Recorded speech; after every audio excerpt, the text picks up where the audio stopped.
Welcome to Flying High with Cam, Yayo. a podcast where I combine two things I love. This is insane. Interviewing the most successful people I know You're the baddest guy in town. while flying helicopters. Engine failure. Fly with me. I want to hear your stories, learn from your experiences, and build a community. This is Flying High with Cam. So you started in 2001 flying, Yeah. but didn't get licensed until 2008. I Yep. started flying in 2003 or 4. Okay. Licensed in 2006, got my single, my multi, my instrument, and the helicopter, and then went on a mission for my church. But Okay. where did you learn how to fly? So I'm from Carlsbad, so I did my private in That's not a Carlsbad. bad place to fly, man. Yeah. You know what? The only bummer is it's busy, so you're You got as- good as at a- the radios. Yeah, you got real good at the radios, and as a broke guy trying to get through, so you're like, man. And so I got my private there, and then I actually came out to I think it was like near Bullhead City in Okay. Arizona, Yeah. and I did fast track courses. What is that? So fast track course is basically what it is you get your hour requirements for like your IFR, which is like whatever it was, 75 hours cross country and all Okay, that. yeah. And then you come out here and I did a 9-day instrument course. Oh, So dang. you are 16 Yeah. hours a day, you're in the simulator, you're flying twice, and you're studying and your brain hurts. But on day 9, I took my instrument check ride. So it's intense, but guess what? I was working full time. So I took a week off of work. I came out on a Friday, I took my check ride on Monday, and went back to work. You know what I mean? That's And intense, bro. yeah, when you're just struggling through it. So I did that, and then I went home and I built another like 60 hours in like a month or two. My friend's dad had a Piper, and we'd fly from Carlsbad to Havasu. Okay. And I'd be like, cool, I'm going to go to Havasu for the weekend, but I'm going to get like 5 hours of free flight time, right? Yeah. And so I did that a couple weekends, whatever, and I came back out to Arizona. The weather's good here. It's a great place to train. Okay. Maybe not so much in the summer when it's Right. hot monsoons. It's a great place for people to train, right? Yep. We're Carlsbad, we get the fog, and we get, it's still a great weather place, but I think Arizona is one of the best places to train at. So, yeah, I did my commercial, my multi out here in Arizona, and then that was it. I literally had no more money for my CFI. Wasn't an option, you know what I mean? CFI, obviously certified flight Yes, instructor. Yep. So I actually never did it, and I get a lot of questions like, "Hey, how can I fly without being a flight instructor?" Because some people just aren't good at teaching, or they don't want to, Yeah. And it's like, hey, there's actually lots of jobs out there to build your flight hours, and you don't have to be an instructor. Yeah. But you also there's no info out there. So I got lucky where my uncle's like, hey, I used to be a ferry pilot, meaning he flew airplanes empty for brokers that buy and sell. Yeah. So there's a broker in Carlsbad, and I contacted him, and that's how I started building my hours. Okay. He would call me, hey, I got an airplane up in Portland, Oregon, and I just bought it. I need you to bring it down to Carlsbad. Cool. And so that's how I started building my hours, like $100 a day. Yeah, that's You know? crazy, man. And with the instrument that a lot of people don't understand, doing that many hours in one day, because they call it under the hood, right? So you have this visor that makes it so you can't see out, and you're just looking straight down at your instrument panel. And dude, even if you're not a guy that gets motion sickness, mixed with, looking down, it's hot outside, it's just a long day in the cockpit. And it's mentally fatiguing. People are like, hey, is pilot tired? Well, it's not like moving concrete like I used to at Home Depot or block and stuff. Right, It's right. mentally draining, right? So how did you go from a ferry pilot to now you're flying billionaires in jets? Yeah, so what's that like? I built a lot of my low hours being a ferry pilot, which I was moving airplanes like a Cessna 172 from Carlsbad to Florida. Okay. Right? Takes about 3 days, and you're getting really good, 8 hours a day, real flight planning experience where Yeah. flight instructors are kind of going up and down. So I was a ferry pilot. I was a good business person, right? Okay. I was in finance before, so I wore a polo shirt. I had business cards. I had a website. I mean, Okay. nothing special, but it was Yeah. and guess what else I did? I did what I told them I was going to do. Yeah, so that's the crazy how that brokers, works, isn't right? that weird? You tell somebody you do it, and business gets better, right? Yeah. So I was really good on the business side, and then one day I flew, a buddy calls me, goes, hey, I have a broker, a friend of mine that you somehow know through your family. He bought an Augusta 109 helicopter in Austin, and aren't you going into Austin? Or I go, well, I'm going to San Antonio. It's really close. And he goes, Yeah. hey, you want to give him a ride? He'll throw you $100. And at the time, I'm like, $100 is Yeah. cool. I make 200 a day. 100 Yep. extra, 100's great. Yeah. So I got to fly a 182 with this guy who bought and sold helicopters and airplanes and jets. And I got to spend 8 hours with him. I knew who he was, but we got to build a relationship. Dang. So it's fun. We fly there. He liked how I flew. We land. I drop him off. And he goes, hey, are you airlining home tomorrow? And I go, yeah. And he goes, do you want to just fly the Augusta 109? I'll pick you up. And we got to fly back to Carlsbad. 9 hours in an Augusta 109. Oh my God. From San Antonio. He hitched a ride, and then you hitched a ride. Yep. And, this guy, so anyways, we built a relationship. We hung out. That's cool. And my dad's like, hey, that's the guy who buys jets. Well, guess what? A couple months later, he bought a Gulfstream 3. And he goes, hey, do you want to go pick it up with me? And I went, yes, I do. Like a guy with like 1,200 hours. And, just, hey, I was a professional. I acted like one. I knew the kind of people you were around, know. Yeah. And honestly, then I started flying. Eventually, he bought an airplane, leased it out, and that's how I got a full-time job. And so he's like, okay, do you want to be a pilot for like these full-time billionaires? Yeah, yep, exactly. This guy was probably a multi-millionaire. So he was the broker, and then he would sell them to these billionaires, and then they would ask him like, hey, do you have any pilots? Do you have a crew? And he goes, yep, I got this good co-pilot, and they linked me with a captain. Dang, man. And that's how I got my first gig. And really what happened was I only did it for about 6 months, and here's why. When we started flying, it was like 4 days a week. It was awesome. Yeah. Then all of a sudden, it was 28 days a month. And I'm like, okay, this isn't. So really? I ended up going. He just always had people needing to go we were somewhere. just all over the place. Yeah. And so I eventually transitioned to the airlines for multiple years. Yep. And then I actually came back to corporate because I love being around. It's a different job. Yeah. Airline is it's very Uberish. Yeah. But I like the business side, the personalities I fly for now. I get a lot of business advice from billionaires that I fly. So I fly Gulfstreams, anything from a Gulfstream 4 up to a 550, and I'm actually going to G600 school in June. Dang. And G600s are about $60 million. So the clientele you're flying are top people. What is that an hour to fly? That's a great question on something like that, but I can tell you like a G550 is somewhere around 10 grand an hour. Yeah, that's crazy. Or more. Like if you're not flying a lot, some of the owners, these billionaires are using their airplane. It's not even a toy for them. Yeah. It is, they are going to meetings, they're going on vacation, they use it like a vehicle. That's cool. And most people can't comprehend, like, hey, how do they have a budget of $5 million a year to put into a jet? Yeah. And it's like, well, their $100 that's like 100 grand to them. Yeah. So like $100 to an average person, right? Crazy, man. What who? I don't know if you can name drop people, but like what's? Yeah, so like some I got some NDAs on. A lot of them are private equity. They're tech investors, and you know what? It's a lot of private equity guys. Like here's one guy. I won't drop his name, but have you heard of Airbnb? He was the first money in. Have you heard of PayPal? Jeez. Yeah, he was the first money in. So that's cool. He's friends with Elon and all, and he's got 10 or 20 of those businesses. That's sweet. And that's just one guy I fly for. He has a Gulfstream, and he goes, I'm very fortunate. And guess what? He was self-made. Yeah. He was a pilot that got an opportunity. He was an engineer and a software engineer. Really? And he quit flying to be a software engineer, and guess what? Then he did really well. Dang. And then he made money as a lot of money as a software engineer on an exit. And he goes, okay, I'm going to do private equity now. And so he literally is a private equity billionaire that a lot of people, at least in the industry, know. He's not a big name. You Google him and you go, oh, look, he's done a lot. Well, so I didn't think we'd get into this, but like it seems like you're like the ultimate networker. I am. There's a lot of people that have questions around networking. Like, what advice would you give around networking? You know what? And it's So this is Scottsdale National right here. Oh, this is beautiful. And I think everybody has a superpower, right? No matter who you are, educated, not educated, you have some kind of trait. Either your brain works really well, you're analytical, maybe you're social. Mine is, even though I think I'm a pretty smart guy, there's a lot of people way smarter than me. Right. But I'm good at relationships and I care about them. I think the difference between me being, I think I'm a special person in a way, I actually care about people. Yeah. So if you put in some effort and actually care and you don't ask too many favors and you give more than you receive, you put that out in the universe and people want to be attracted to you. Yeah. Like just in a business mind or a health mind or a family mind.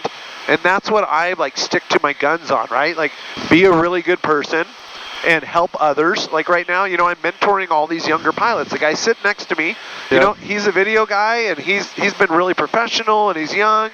He's got a finance degree, and I go, dude, you could be so successful.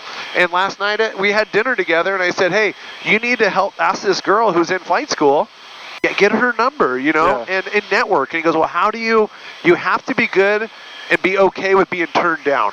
Yeah. Don't ever ask, but be okay with being rejected, whether it's dating, business, a job, or Is a that raise. with billionaires too? They do, yeah, 100%. Because I think that's the biggest question that people have is like, okay, everyone talks about how it's, who you know, not what you know. Yeah. But if I only have one chance to be in front of this guy and I don't want to just ask, like, how do I connect with him without losing that opportunity to take my shot? I agree. And, I think, as you know, people that are successful are very busy, most of them, right? Even if they have staff, they're just busy and their mind is focused on high-end things. You know what I do is, it's taken years, but I figured out, the biggest question, if you had a chance to ask billionaires one question, it's something you should think about before just asking it, right? You don't want to ask, how fun is it spending money? We guarantee it's fun, right? We know that. So my one question I like to ask them is, if you could pinpoint one thing to your success, what was it? That's a great question. And I will tell you, most of it is either taking the risk and believing in myself and my team. Yeah. The second most common question that I get, or the answer that I get, is I took a risk and I hired the right people. Yeah. They go, so one guy, he had 1,200 employees. He hired every single one of them. Really? He goes, yes, my HR vetted them in this. He goes, I did every single interview. And you know what was common in the applicants? He hired college athletes or former college athletes. And this is somebody that sold a company to Oracle. Yeah. He sold to Oracle, Larry Ellison, and it's really cool because he's like, I was a pilot making 18 grand a year, and I did well, but I took risk. I hired the right people. And for me, I run a small business as well. Besides flying for billionaires, I'm building a really good team. Yeah. And I want people around me that believe in something, and they're just a good quality, high quality person. Is that the Cockpit Connection Group? That's more like the sole project of mentoring pilots, but it's really the real estate development firm that I run. Okay. I figured out hey, I'm really smart. I could fly airplanes and make 500 grand a year, and that's a good living for most people. Yeah. But I'm sacrificing time away from my 2 kids. So you're doing airlines, you're doing private charter. Is that what it's called? It's called Part 91, so it's not charter because you can't rent the planes. That's right. That is a job. I just don't do that. But when you say I'm a pilot, a lot of it's I'm a commercial pilot. I'm True. a private pilot. Is that? But private's so you would me. say, what's your title? Yeah, you could say I fly private jets. Okay. That's for owners. Sounds a lot cooler. Yeah, you can't rent it. I fly I fly private jets for billionaires. Okay. And I didn't start that way. It's I worked my way up. So you're doing commercial, private jets, real estate, and then your mentoring program. Yeah. Dang, dude. It's a lot, you know? The mentoring program is I like flying like you do. Yep. It's fun. I do it also for a living. But also there's a big gap where there's not a lot of education out on it, right? And a couple of my friends that I fly with do YouTube, and they're like, you've been in the business for 20 years. You have so much knowledge, you should share it. Yeah. And they're like, hey, you're good on camera. I'll tell you what, I wasn't good on camera when I started. I don't know about you, but I was a great personality, man. I love it. Thanks. I appreciate it, And, it's funny. My CFO now is he's helping me. He's a very smart guy. And he's like, you need to focus on the things that you're really good at. For a while, I don't know how it was for you when you're starting a business, you're doing all of it. Yeah. And it's somehow hiring the right people to delegate and then trusting that they're really good at that job. Right. So you're not trying to get a value out of that person, you're trying to get their high skill set. Yep. And I'm paying people more money now because they're better. Yeah. And you get a better result. Yep. So that's for me what I'm learning. So I mentor pilots just like Dylan right here because there's just not good info out there. You might get some flashy people and this and that, but I don't care about any of that stuff.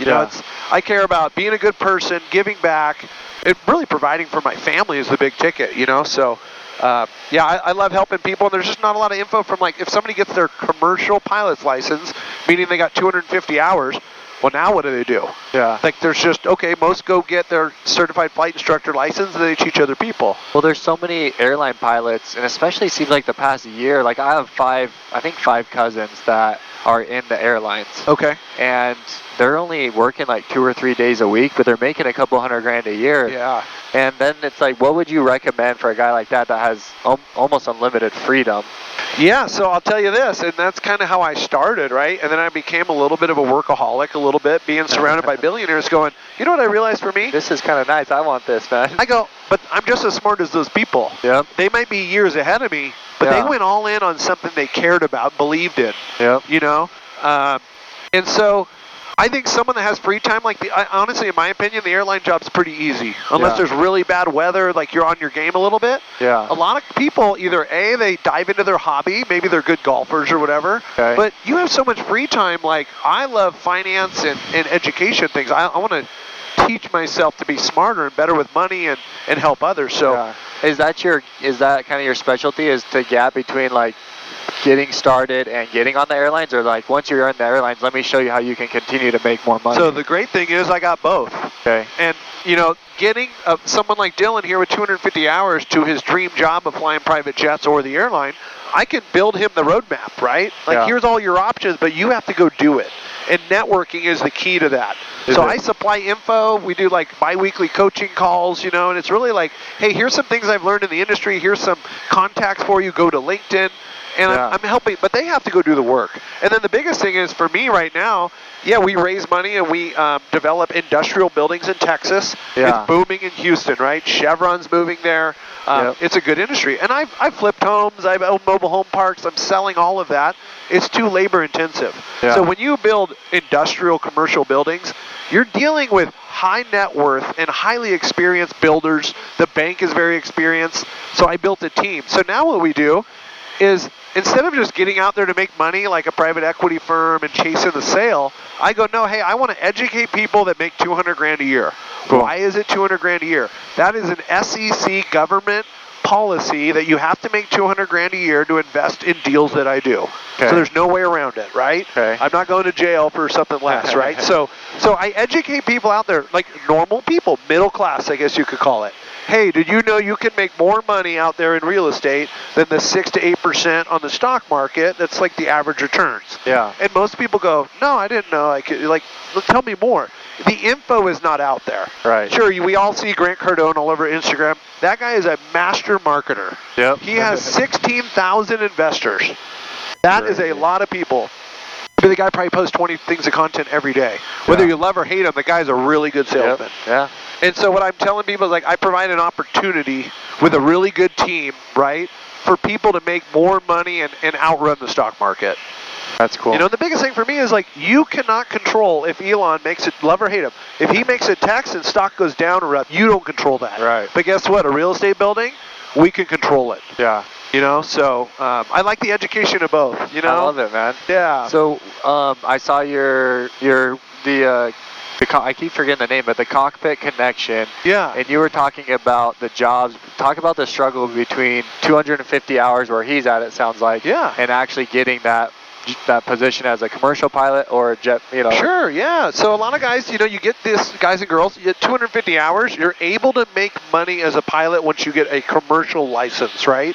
So now there's stuff like you can go do banner towing in San Diego by the beach. Banner tow? Oh, banner. Yeah, Okay. Banner towing. Okay. You could be a skydive jump pilot out here in Arizona, Right. where you take off and you let jumpers drop and then you fall. Right. You can be a flight instructor. There is like pipeline patrol.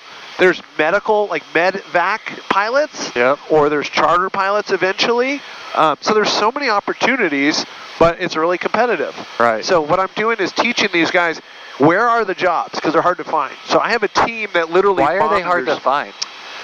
Because it's not just like there's not one website that says like beapilot.com or pilotjobs.com. There's multiple. It's just like, whatever banner, hospital, posting on Indeed, hey, we need a pilot. And so like LinkedIn's become a really good access, for a lot of people. So I'm pushing this in your airplane, bro. No, yeah, this is way more fun. I will tell you, as an airplane pilot, I've been in a helicopter a few times. I think helicopters are way more fun to fly. The one catch is that I'll say, as a career, all the helicopter pilots say, you airplane guys make way more money, but they have more fun. So I will say that for sure. So I'd rather make a bunch more money and then buy a helicopter like you did. You're smart, man. You're smart. Yeah, but so I'm helping bridge the gap, and I think it's like I pay $20,000 a year to be a part of a real estate mastermind. Okay. Right? I'm around very successful people because I got to the point where I needed more education, and you have to pay for good education. Yep. And if you're paying something, people will give back, right? Right. And that's what the pilot thing is. I do it. I don't make any money. It's $47 a month, which I tell people, hey, it doesn't change my life, but it's going to change yours. I love that. And it's affordable. So pilots, when they're new, like you're out of money. You just spent $100,000 on school. Is that what it is now? 100 It's grand? about $100,000 really. Okay. You could call it 80 to 120 depending on what school you go to. Okay. But so people that like realize like, hey, I want to be a pilot, and then I go, hey, well, go. I never flight instructed, so I can point you in a little bit of a direction. Okay. Come to me, and I will really help the career development. After you get the original. After you get the original. Okay. And I was always that person that had, even before a pilot, like other jobs, I would do really, really well and then ask for a raise. I had no problem asking, and guess what? It almost always worked. Yeah. You know, because they would go, okay, you've been here 2 months. And you're pretty that much. might be my dad right there. Oh, really? Oh, that's cool. That'd be crazy if it was. 'Cause he usually invites me, man. Okay. We're gonna flip around though. Okay, do it. But keep going. Yeah. So, I'm really good at the career development. I think it's like a strength of mine because I came from nothing really, right? And I've worked really hard for quite a while, and but I believe in giving back. So if I wanted to use my time only to make money, I would just do real estate and fly airplanes. Yeah. But I do believe that Not the commercial, but for the jets. Yeah, I would just fly jets. It's more, you make more money. Yeah. And then I would just only do real estate. Yeah. But I also believe in giving back, and it's good for the soul and everything else, you know? So the cool thing is, guys like Dylan here, give him like 4 years when he's making more than $200,000. Guess what relationship I built? Yeah. Based on trust and accountability. Yeah. Where is he going to start investing some money to build real estate? You know? Exactly. I love that. Playing the long game. Long game, man. Yeah. I don't know. I don't think so. It looks like a Supreme. Is that Ben? Centurion. Oh, Centurion. Oh, White maybe Centurion. It's, who has it? I don't know. Do you come to this lake? Yeah. Okay, cool. That's why I have a lot of buddies out here. Yeah. This is a So I was nice trying little. to figure out who would be on the Centurion. Maybe. Anyways. Man, this is That's rad. fun, man. This is what it's about right here. Yeah, man. The hard work, right? The hard work for the fun. Yep. Yeah, you're going to make me want a helicopter in a few years, you know? Okay, well, let's get into the real estate stuff. Sure. So you said it's commercial real estate. Yeah. So I started in residential doing house flips with like literally no money, right? Started with 20 grand. I just saved some money from flying and started flipping houses. Then I realized you're on the phone 60 times a day. You're dealing with contractors trying to like take advantage of you, you know, and the hustle. And then so I did a bunch of those and did fourplexes, and then I bought like a commercial building. I flipped a cell phone tower off of a building. So I bought a commercial building with a cell phone tower. Yep. I bought a commercial building for $450,000, and I sold the cell phone tower rights for $600,000, and then I sold the building for $300,000. And it's just like, there's so much opportunity out there, but you have to risk it, you know? And and then I've kind of progressed. I like to network, you know, and I realize, hey, a lot of these guys that I fly jets for, they're like commercial real estate people. And the big difference between residential and commercial is commercial real estate. Yeah. Residential, the comps are based on the sales in the area. Okay. You can't control that. Okay. The only thing you can control is, hey, I painted the house, I did a new kitchen, I upgraded it. Right. Well, commercial real estate, you can control the way the property is appraised at or valued at is the income on the property. So it is a business. Even though it's real estate, how do you increase the value and the leases on that property? Okay. So that's what we focus on. In any specific state?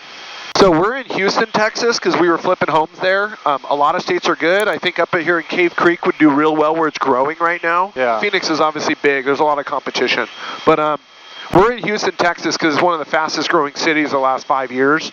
Cool. And there's just so much money to be made. Like beforehand, man, I have properties in North Carolina. I got a development in South Carolina. I have a hotel in Smoky Mountains of Tennessee. Okay. Partners on a lot of it, right? Cool. And I let them operate it. So I'm the operator of these industrial warehouses. And what we do is we build these from scratch with a building partner that's been doing it for 20 years. So when someone says, hey, this is your first one we're about to break ground on in 2 weeks. Yeah, but hold on, look at all my track record and look at our builder that's actually building it. You know, and so we built a good team that's reliable and has done this over and over and over again, right? So are you finding enough, investors or partners to come in and put 30% down and then? Yep. So yeah, exactly right. We do about 30% down, and we throw our own money in, and we're raising money. So okay. My thing What's your is, typical deal size? Typical deal. 5-10 million. Yeah. So our first one was 5. The current one we're raising for right now actually is an $11 million deal that we'll sell for 16. So. Okay. What we do is half of the deals we build and sell it right away. Okay. And they're very high returns, 20 to 40% a year. 100. And it's like, and that's How like, long have you been doing this for? I just started doing this asset class. Okay. So that's one of the people when they go, hey. So you've had a couple that have gotten that 20 to 40%? Yeah, exactly. Okay. And guess what? The builder has been doing it for 20 years. Yeah. And he's like, yep, here's the track record. So one of the things we're fighting right now, not fighting, but some people are like, hey, call me when you sell deal 3 and we'll start throwing many millions at you. And that's okay. That's great. Those are very sophisticated investors, right? But then a lot of people, like, I have pilots that they have some money and they're like, hey, well, I like 20%, you know, and I can't guarantee it, but I go, we don't do anything unless it's 20% or more per year. Why, like my team, you know? Okay. So why is that? Because I don't have enough capital just to make 6 or 7% a year. I'm not going to grow my wealth. Yeah. I want to grow my wealth by 10x. Who are you using to vet the deals? I have a team, a full team. Cool. Yep, and then I have a secondary you broker. just networked into these 100%. people? I go to conferences. Yeah, You're I go a freaking hustler, man. I just met you this morning, but I know you're a hustler. Yeah, and that's kind of why, like, I reached out to you on Instagram. It's sometimes, you know, you can kind of tell if someone's like fake or whatever, but you can tell, like, I like networking whatever comes about it. Like, hey, I want good people. Just we don't have to be best friends, but I'm like, Cam seems like he's a family man. He's a hard worker, like that. But those are the people I want to be around too, right? Yeah. And whatever relationship comes from it, maybe nothing. But if not, it's like great experience. That guy's working hard, or you know, for like you, it's like, hey, if I can lead anybody that needs business coaching, guess what? Go to my buddy Cam. That's not my experience. You know what I mean? Come invest money with me. And you know, and you'll see. So I make myself different than other companies, like these big companies worth $500 million and this and that. They're targeting like more private equity firms. They're not helping the guy that makes 220 grand a year. Right. They usually write those guys over. Well, because the minimum investment size for most deals is 250 grand. So what's mine? What are 50? 50 grand? Because guess what? It's a lot more work. But guess what? I got staff for that, and I actually care about making people more money. Yeah. That's what sets me apart. That's you know? cool, man. Yeah. I love it. One of the things on your channel that I thought was interesting and cool, especially right now, is the amount of plane crashes that are happening is just insane. And maybe they're just reporting on it more now, but it seems like every single night, I'm that old man that like turns on the news at night. Yeah. And it just seemed crazy, but you report on them. And so what do you think's going on? Like, there's a lot of people that are fearful of flying right now. Yeah, you know, you are right. There are more accidents. I mean, that DCA airline crash where the helicopter hit the airline. Yeah. That's the first one in 16 years since 2009 where there was an airline crash that caused deaths. Yeah. That's a major problem, right? Wasn't the airline's fault. The helicopter route should not have been there. Yeah. And that's what the NTSB, who the National Safety Transportation Board investigates with the FAA, they came out and said that helicopter should have been nowhere near there. It's not the helicopter's fault. It's a government route that allowed that to happen. Yeah, that's right? crazy. So one thing is, you're right, there's a lot more crashes, even in like general aviation, guys flying their families. A lot of it is like people making kind of bad decisions. I mean, a lot of airplane crashes are pilot induced. So it's either weather, a mechanical, or pilot issue. Those are your only 3 issues. Well, that's one thing that you probably fight a lot. You got this rich billionaire that's saying, and that's how Kobe died, hey, get in the plane, let's go. Yep, that's correct. How are you taking control of that situation where you're like, I don't feel comfortable flying? So I'll tell you this, as a younger person, you feel like that person owns you and they're paying your salary and you might get fired, which might be true. Yeah. That's a crappy feeling. Yeah. So once you get some experience and you get some confidence in yourself, I have no problem telling billionaires, hey, the weather's really bad. I got to delay 2 hours. So here's a cool breakfast spot that I've been to before over here. Yeah. And guess what? 95%, they hire me because I'm that good and I'm safe and I communicate with them. Has there ever been a chance where the guy's like, you're fired if we don't go? Honestly, no. But I would quit before I went. I just say, you know, I'll tell you this though. I have friends that have had that. Yeah. And they call the billionaire boss and they're like, hey man, no, this isn't even legal. This isn't how we do it. And guess what? He goes, here's my resignation. And the guy goes, get off my plane, you're fired. And guess what? That guy flies, I'm not even going to say it, he flies for very high caliber billionaires now that you would know. He's probably, I don't, you know, NDA stuff, but it's not cool. A pilot. It's that boss sucked. Yeah. And then get this, another there's just so much pressure, man. People are trying to get to an event. People are trying to have fun. You got a bunch of people that are looking forward to vacation. And It's Yeah. just, I know that from just doing the helicopters with friends that Sure. that aren't paying me. Yeah. It's just, it's one of the things that kind of sucks as being a pilot is just the pressure. Yeah. It's a really good point. And so my biggest thing is like, you hit a good point. And I teach pilots, like Dylan was on a call. Hey guys, I just want you to talk about, like, there was This is the backside of the superstitions. That was Weaver's Needle right there. Yeah. I haven't been a good host, but No, you're good. we've This been is great. covering some ground, man. Yeah, it's great. But sorry, keep going. Yeah, so like younger pilots need to know, like, safety comes first. Yep. Like your life should come first. I mean, I got 2 kids at home. It's even more important to me now after having kids. Let me get home no matter what. Yep. I'll tell you this. I flew a guy. He wasn't quite a billionaire. He had a G4 like 2 months ago. Poor guy, man. Yeah, poor guy, right? Does very well. But his plane was a pile of crap. Okay. I show up, and a friend called me, hey, can you come be my captain? I need a guy. Sure, I'll go fly with you. I like flying with him. I show up, the plane's like really dirty.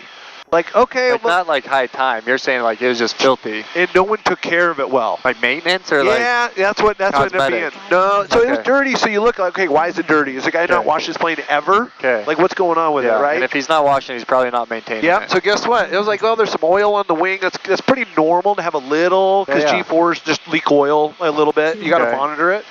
So long story short, it was like a real quick, I did a quick walk around. I'm like, okay, it looks okay. And he was like, hey, the other guy flew it last week. It's a good enough airplane. Okay, good. You know, I do a lot of vetting usually when I go fly, but I trusted this pilot. He's a good friend.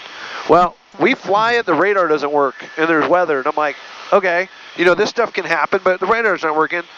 Well, that's not good. So we come up on a storm, and I'm like, let's just go way around. I'm not even going to mess with it. We're going to go way over here 100 miles out of the way because the radar's not accurate. I can see it on my iPad, but I ain't flying through it, right? Yeah. So I do that, and we get to Florida, and I land, and I come do a walk around with the airplane and check on some stuff. There's a few things not working. Well, the tires have like wire, which means the tires are worn down. So what do? I go, okay, I'm not flying this thing back. I look, and then the oxygen wasn't even at a legal amount. I go, wait a minute. Why? And, you know, I put it on the co-pilot. Why didn't you tell me that? Yeah. He's younger. He wanted the money, and I'm like, dude, this airplane's going to end off a runway, and you're going to lose your license. So I said, life, man. end your life. So I'm like, I'm going home. So I called the girlfriend. I go, okay. I had him get another pilot. I went home and lost money, and I said, don't even matter. I'll make it back. Yeah. Wow. So there are operators out there like that. That they want to go somewhere and they don't want to pay the bill or they can't afford it. Yeah. You know, I mean, aviation is really expensive. When people call me or text me from Instagram, they're like, hey, I want to charter a jet from Miami to Vegas. I'm like, all right, $30,000 minimum. Yeah. No way. Are you sure? Yeah. Like, I just want 2 seats.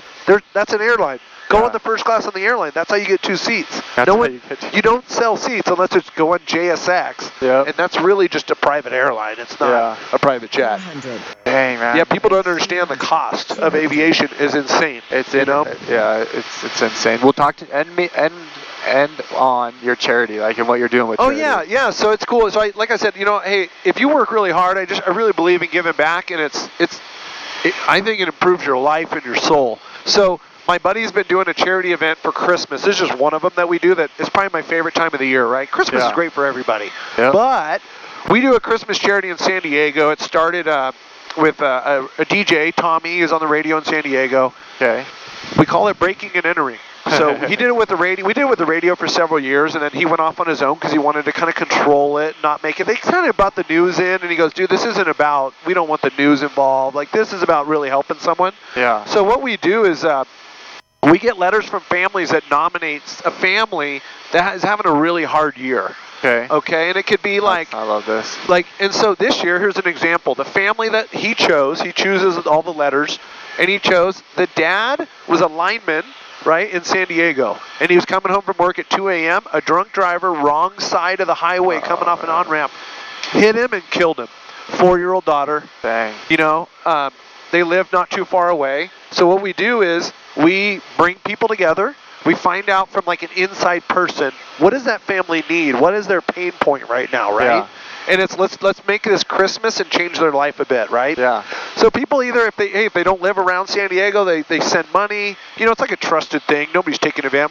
My buddy does well, you know. Yeah. And so, anyways, we donate. So like we bought cars for people. Cool. Like that they don't have a car. Changes someone's life. And we're talking like a $7,000 van for a family. If you get a bunch of people together, even throwing $100, $500, yeah. you know, and as my income increases, I'm able to donate more. Yeah.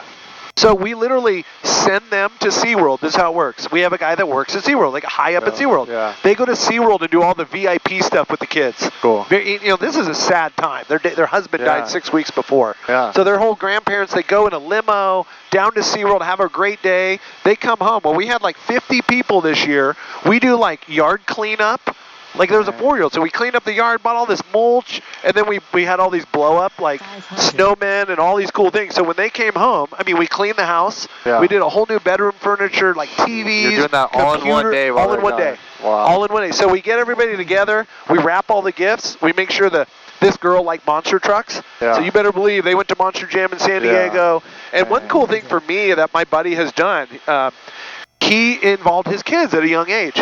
So I have a 4-year-old. And I go, here's the deal. We're going to the store to pick out toys, not for you. Right. It's hard at 4, but I think at 5 he's going to get it. Yeah. But I wanted to do it. So we go, and I go, I want you to pick out monster trucks. It's for a girl that, doesn't have a daddy anymore. Yeah. And so for me, it's a big deal.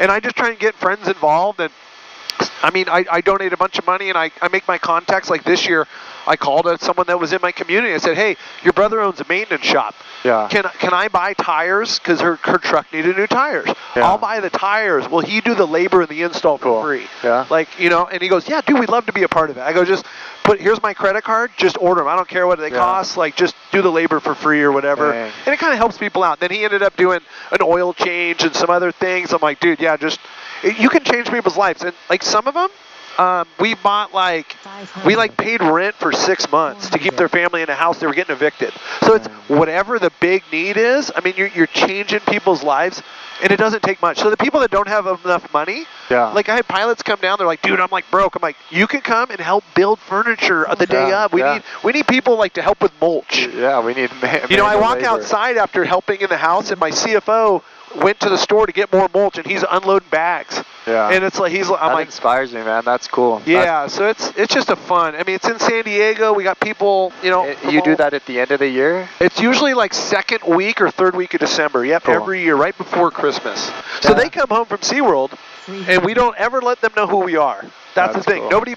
Nobody posts on Instagram. It's just you're a part of an experience, and you can only imagine. Every once in a while, we'll get a video of them coming home from the Insider. Yeah. And I mean, sometimes we fill someone's fridge of food and meat and all that if they don't have money. Like it just whatever this family needs. Lives, man. Yeah, and it just doesn't take a lot of effort, That's cool because that's been one of my. I haven't been great at that of doing like events. Obviously, donate a ton each year, but like going and doing an event. We went to Rocky Point last year and did a toy drive. Okay, very cool.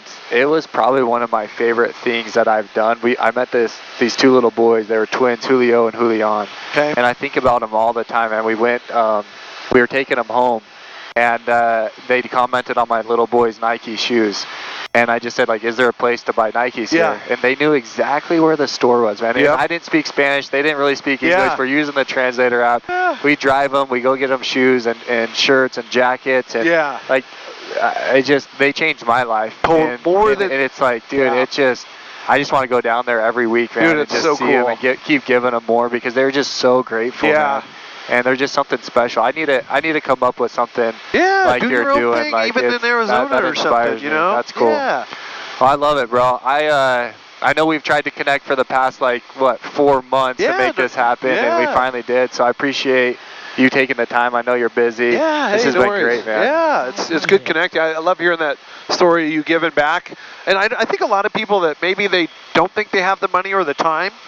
It's crazy if you dedicate even a day, what I do, or a little more than a day, and getting friends involved. Yeah. And then your friends will tell their friends, and then all of a sudden, so I go to Fiji, right? Yeah. To surf. I'm going back in September. I can't wait. It's been years. I've been since COVID. It's an expensive vacation that I work my ass off for. Well, what we do when we go to Fiji, and my same friend organized this the day before. Yeah. When we fly in, we bring supplies. Fiji's a poor country. Yeah. But we go, and it's an expensive, place to visit, whatever. We bring bags and suitcases full of like toothpaste, like whatever, That's tampons, cool, yeah. shoes for the kids. Yeah. The kids run barefoot there. Yeah, it's and their fun. school is like no air conditioning, no nothing. So Oh. we bring soccer balls, footballs. I That's mean, fun. I literally go to the store and spend like $200. Do you know how many dollar toothpaste and toothbrushes?